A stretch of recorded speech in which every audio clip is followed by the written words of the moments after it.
Now as the sun rolled to rest in the late evening and things gone cooler, Bertie with a rubby face blinked the sleep out of her big eyes and start singing again. Louder and louder her voice till I get till it drowned out every other song in the neighborhood. Figaro, Figaro, Figaro, Figaro, Figaro, Figaro, Figaro, Figaro.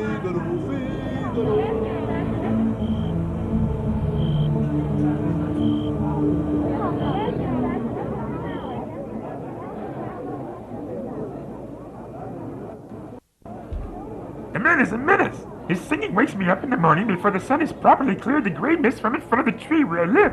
Then in the evening, just as my wife, Mrs. Parsons, is about to come... We should keep our private affairs private. The important thing to focus on is Berti Bullfrog's inconsiderate behavior.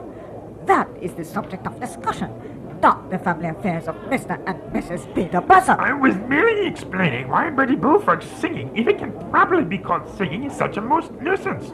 And moreover, it is bad manners to interrupt a speaker. But then the whole skunk family has never been celebrated.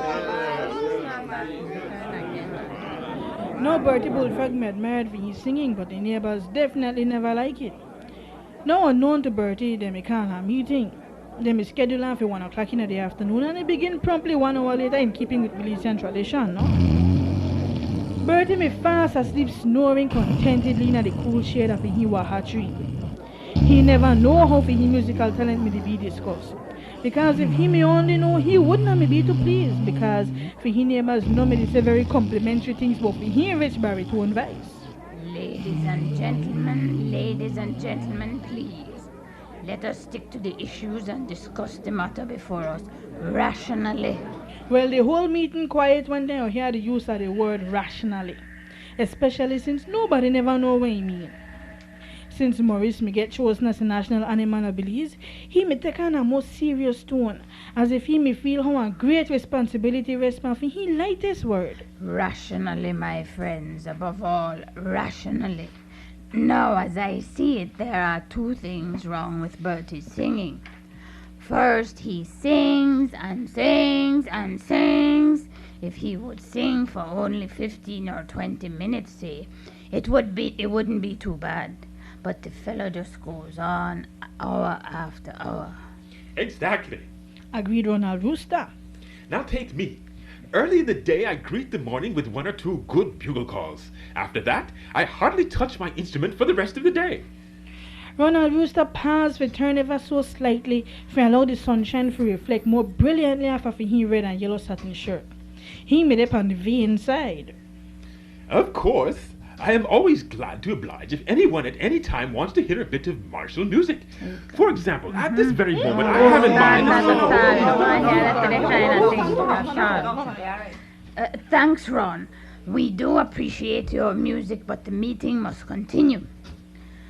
So then, we come to the second and most important point, which is that Berti Bullfrog sings too loud. But when the hummingbird sings, sometimes the whole family joins in without in any way inconveniencing neighbors next door. Even Pauline Piam Piam and Peter Parrot, though inclined to loudness, know enough not to overdo it hour after hour, day after day, the way Bertie does.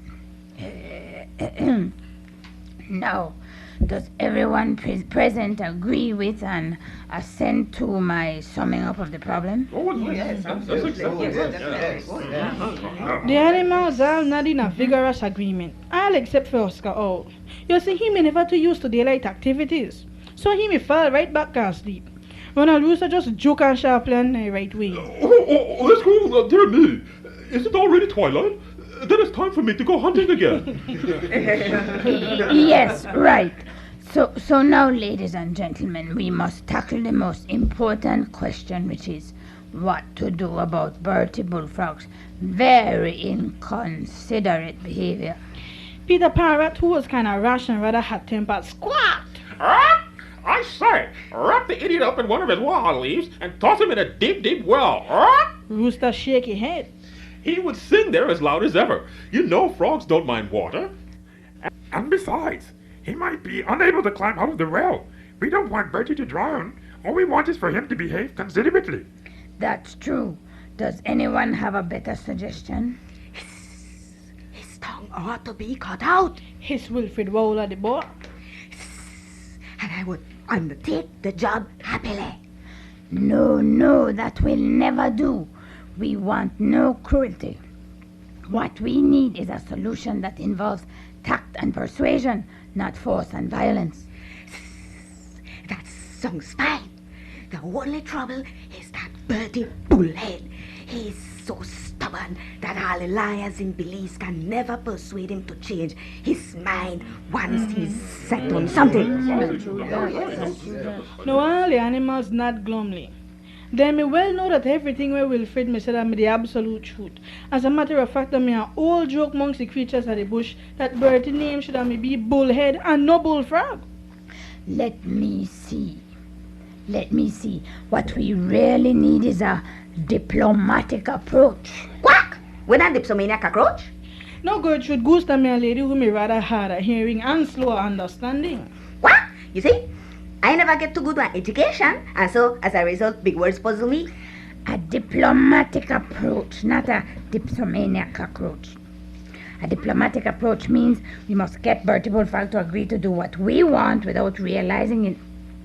He must think it is what he wants. Now, is that clear to all?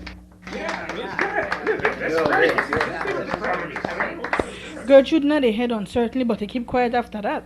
After a while, Peter Possum gave a lee gasp and motion tell everybody if you come wrong. I think I've got it. I think I know how we can go about it. Yes, I've got it. Come close and listen all. The animals all gather around Peter Possum and listen.